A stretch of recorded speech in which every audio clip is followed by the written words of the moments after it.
Moment, and there's some really strong feelings on all sides of this, but just symbolically, what does it mean to start having the boardwalk in the Jersey Shore? It's a big day. Again? I mean, this is a big day.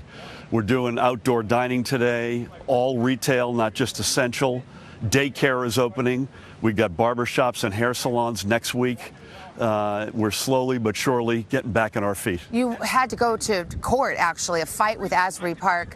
The local town wanted to have indoor dining restaurants starting last weekend.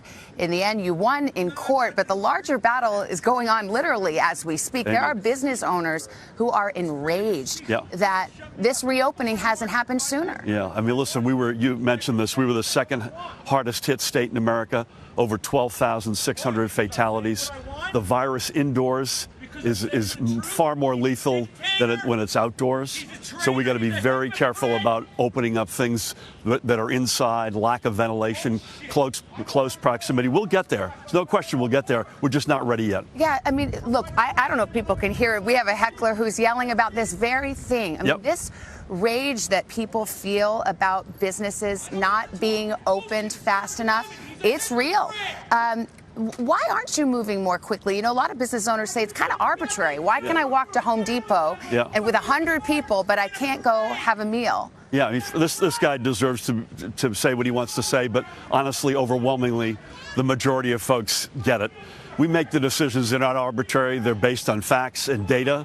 You know, we've driven down the positivity rate, the rate at which the virus spreads are way down, probably leading the nation right now. We just got to keep it down. And again, inside's a lot harder than outside, but boy, with this weather, this is as good as it gets. We're opening back up and it feels great. Have you thought about picking up the pace of reopening? I think we're comfortable where we are. I mean, I just don't think we can responsibly go faster. We'll get there on indoor dining, casinos, which are a huge part of the economy, obviously, in our state in Atlantic City.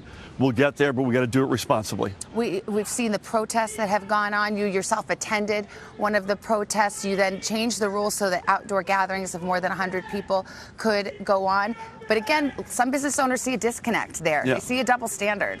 Listen, outside versus inside, I can't say it enough. The other thing about protesting, we completely respect the rights of folks to protest, but wear a mask, stay 6 feet apart if you can, and get tested, all of which is essential here. Your neighboring state, New York, the governor said yesterday he would consider shutting it down again, closing up businesses again, because he received in the state 25,000 complaints about businesses and individuals not sticking to the rules, not doing the social distancing. We saw those crowded scenes in New York.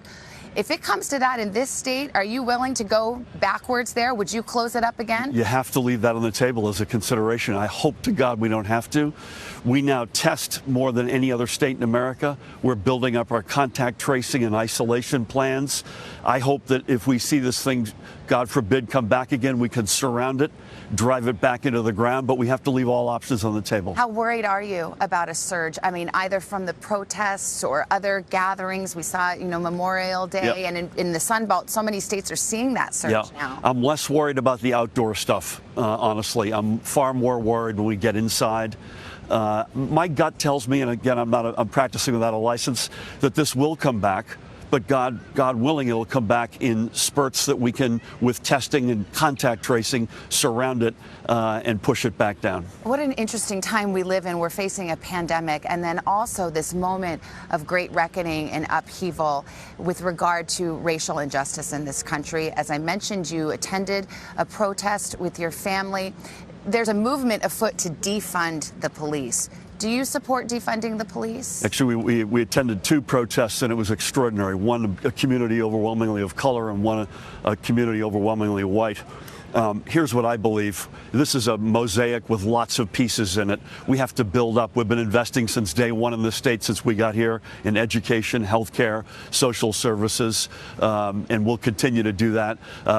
We need to obviously continue to deepen the relationship between law enforcement and our communities. We've made a lot of progress. God knows, as a state and as a country, we still have a long way to go. But to put a fine point on it, when the slogan is defund the police, is that something you can support? York? I don't think it's a black and white question. I've always thought that this is, again, what are your priorities? What's your budget say? Not just your words, but where are you putting your money? And we believe in lifting communities up and deepening engagement between law enforcement and our communities, and we'll continue to stand for that. You had dinner with the president on Friday night in Bedminster here in New Jersey. You've said before you don't pull your punches with him. We know he doesn't pull his punches. What'd you guys talk about?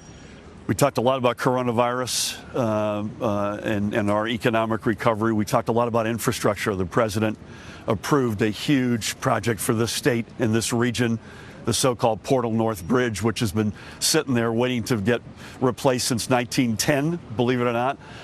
And he's put his name on that, and that's a huge step, 15,000 jobs in New Jersey. So that was the bulk of our conversation. Governor Murphy, thank you so much. And while I'm here, is there a boardwalk delegate?